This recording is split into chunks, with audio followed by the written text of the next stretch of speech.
আপনি যদি ভাবি আছে আপনি ব্লগাৰৰ ৱেবছাইট বনাব লাগে নে আপুনি WordPress-ৰ ৱেবছাইট বনাব লাগে তেন্তে আপুনি এই ভিডিঅ'টো চাই পেলাই ভালকৈ জানিব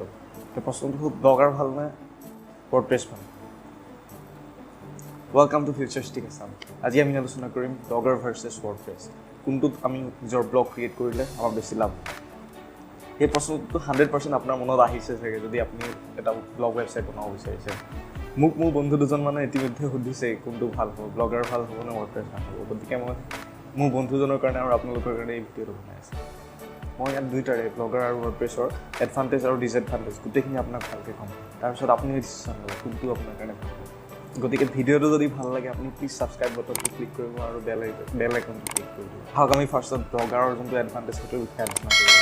ব্লগাৰ হৈছে গুগলৰ প্ৰডাক্ট আৰু ইয়াত গতিকে যিহেতু এইটো গুগলৰ প্ৰডাক্ট হয় গতিকে ইয়াত বহুত ছিকিউৰিটি আছে আপুনিতো জানেই গুগলৰ ছিকিউৰিটি কেনেকুৱা টাইট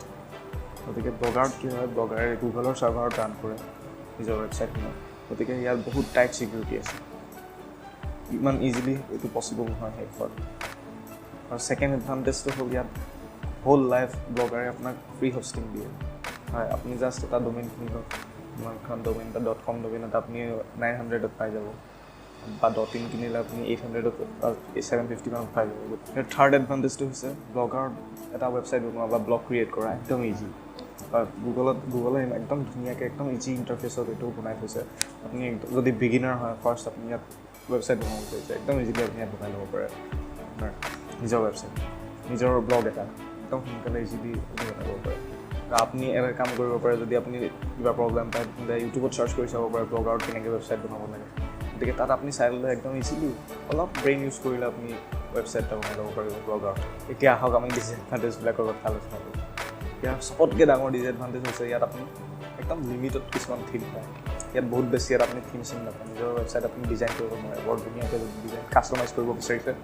কাষ্টমাইজেশ্যন বেছি এটা অপশ্যন নাপায় আৰু ইয়াত যোনবিলাক থিম আছে চব পেইড থিম গতিকে পেইড থিম আপুনি এইটো ৱেবছাইট ৰান কৰিবলৈ হ'লে পেইড থিম কিনিব লাগিব পেইড থিম কিনি পেলাই দিব আপোনাৰ তাত সেইবিলাক অলপ এক্সপেঞ্চিভ থিম তাত আপোনাৰ খৰচা হ'ব আৰু চবতকৈ ডাঙৰ ডিছএডভান্টেজটো হ'ল ইয়াত আপোনাৰ SEO টুলছ একো নাই আপোনাৰ SEO প্লাগিনছ আপুনি ইউজ কৰিব নোৱাৰে কিন্তু যোনবিলাক WordPress-ত ইউজ SEO আছে হয় আমি পিছলৈ আহি আছোঁ WordPress-ত ইয়াত SEO কৰাটো একদমেই মুস্কিল কাম হয় আৰু আপুনি কি কৰিব লাগিব ইয়াত নিজে SEO কৰিব লাগিব আপোনাৰ নিজে চাৰ্চত আপোনাৰ ৱেবছাইটটো ৰেংক কৰাব লাগিব মানে কি কৰিব লাগিব আপুনি পে' কৰিব লাগিব পে' কৰি পেলাই ৰেংক কৰাব লাগিব এতিয়া হওক আমি জানিলোঁ WordPress-ৰ বিষয়ে এতিয়া WordPress-ত কি এডভান্টেজ আছে WordPress-ত ধেৰ এডভান্টেজ আছে সেইটো কাৰণে আমি কি কৰোঁ ফাৰ্ষ্ট আমি ডিছএডভান্টেজখিনি জানিব WordPress-ত কি ডিছএডভান্টেজ আছে এতিয়া WordPress-ৰ চবতকৈ ডাঙৰ ডিছএডভান্টেজ হৈছে WordPress-ত আপুনি কি কৰিব লাগিব আপোনাক নিজে হোষ্টিং কিনিব লাগিব হয় WordPress-এ আপোনাক ফ্ৰী হোষ্টিং নিদিয়ে এতিয়া আপুনি পইচা দি পেলাই আপুনি হোষ্টিং কিনিব লাগিব ডমেইনৰ লগত হয় আপুনি যদি এনুৱেল প্লেন কিনে হোষ্টিঙৰ তেতিয়া আপুনি ডমেইন এটা ফ্ৰী পাই যাব যিকোনো .com বা .in আপুনি যিয়ে ল'ব বিচাৰে তাৰ লগত এইটো ফ্ৰী পায় এতিয়া কথাটো হ'ল আপুনি একদম কম খৰচতে আপুনি হোষ্টিং কিনিব পাৰে বহুত ৱেবছাইট আছে অসমৰ কিছুমান ৱেবছাইট আছে আপুনি চাৰ্চ কৰিলে পাব গতিকে এইবিলাক ৱেবছাইট আপুনি একদম কম খৰচতে আপোনাৰ হোষ্টিং দিয়ে আপোনাৰ 120 টকা 100-150 টকাতে আপোনাৰ হোষ্টিং দি দিয়ে আপুনি তাৰ পৰা হোষ্টিং কিনি পেলাই একদম কম খৰচতে WordPress-ত এটা ৱেবছাইট ৰান কৰিব পাৰে এতিয়া ইয়াৰ বেনিফিট কি হ'ব ইয়াত আপোনাৰ বহুত গাল টুলছ আপুনি পায় হয় প্লাগিনছ বহুত গাল পায় যেনেকৈ আপুনি SEO মই ইউজ বুলি কৈছিলোঁ ইউজ SEO আপুনি ইয়াত ফ্ৰী পায় ইউজ SEO পালে কি হয় আপুনি আপোনাৰ আৰ্টিকলছ বা ব্লগবিলাক আপুনি বিভিন্ন কেটেগৰীত বিভিন্ন ধৰণে ৰেংক কৰাব পাৰে ইয়াত বহুত কিবা কিবি ফেচিলিটি থাকে ইউজ SEOত আপুনি তাত কীৱৰ্ডছ ইউজ কৰি পেলাই বা আপোনাৰ পাৰ্মা লিংক সেইবিলাক কেননিকেল লিংক সেইবিলাক ইউজ SEO ইউজ কৰে আপোনাৰ পষ্টটো গুগলত ৰেংক কৰাৰ সম্ভাৱনা বহুতে বাঢ়ি যায় সেইটো এটা বেনিফিট যদি আপুনি এড মনিটাইজেশ্যনৰ কথা জানিব বিচাৰিছে এড মনিটাইজেশ্যন আপোনাৰ ব্লগাৰতো হয় WordPress-ত দুইটাতে হয় কিন্তু আপোনাৰ WordPress-ত কি হয় আপুনি অলপ নিজে কাষ্টমাইজ কৰিব লাগে আৰু কথাটো আপুনি ষ্টাৰ্ট কৰিব পাৰিব হয় আপুনি ইচ্ছা কৰিলে ব্লগাৰটো ষ্টাৰ্ট কৰিব পাৰে বা আপুনি ভিডিঅ' টিউটৰিয়েল চাই পেলাই আপুনি WordPress-তো কাম কৰিব পাৰে আপুনি যদি নতুনকৈ ষ্টাৰ্ট কৰিব বিচাৰিছে আপুনি ব্লগাৰত আহিব আৰু ব্লগাৰত একদম সহজ হৈ পৰে আপুনি নিজে একো তাত কণ্ট্ৰল কৰিব নালাগে গুগলে কণ্ট্ৰল কৰি দিব আপোনাৰ গোটেই আৰু লাগিল পিছত যেতিয়া আপোনাৰ কাষ্টমাইজত আপোনাৰ ৱেবছাইটটো অলপ ডাঙৰ হৈছে পিছত আপুনি আহি যাব কিন্তু এইটো ট্ৰেন্সফাৰ কৰাৰ প্ৰচেছটো অলপ টান হয় গতিকে আপুনি WordPress-ত যদি আপুনি নিজে ভিডিঅ' টিউটৰিয়েল চাই পেলাই আপুনি এটা ৱেবছাইট বনাব বিচাৰিছে তেন্তে আপোনাৰ কাৰণে WordPress কাৰণ আপুনি নিজে গোটেইখিনি বস্তু শিকি ল'ব পাৰিব আৰু লগতে ইন ফিউচাৰ আপুনি বিভিন্ন ধৰণৰ কামত সেই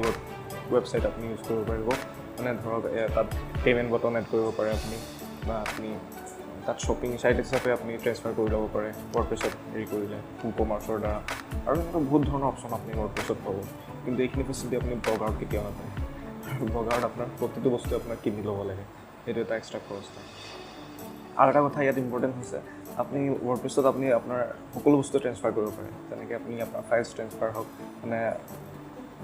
কিহৰ ফাইলছ ৱেবছাইটৰ বেক এণ্ডত যোনবিলাক ফাইলছ থাকে মানে আপুনি ধৰক আপোনাৰ ডোমেইন ট্ৰেন্সফাৰ কৰিব বিচাৰিছে এটা ডোমেইনৰ পৰা আন এটা ডোমেইনলৈ আপুনি WordPress-ত পাৰে একদম ইজি হয় আৰু লগতে ধৰক আপুনি আপোনাৰ হোষ্টিং ট্ৰেন্সফাৰ কৰিব বিচাৰিছে এইবিলাক এনেকুৱা কাষ্টমাইজেশ্যনবিলাক আপোনাৰ WordPress-ত আছে কিন্তু এইখিনি কাষ্টমাইজেশ্যন আপুনি ব্লগাৰত নাপায় আপুনি আপোনাৰ ডোমেইন ট্ৰেন্সফাৰ কৰাটো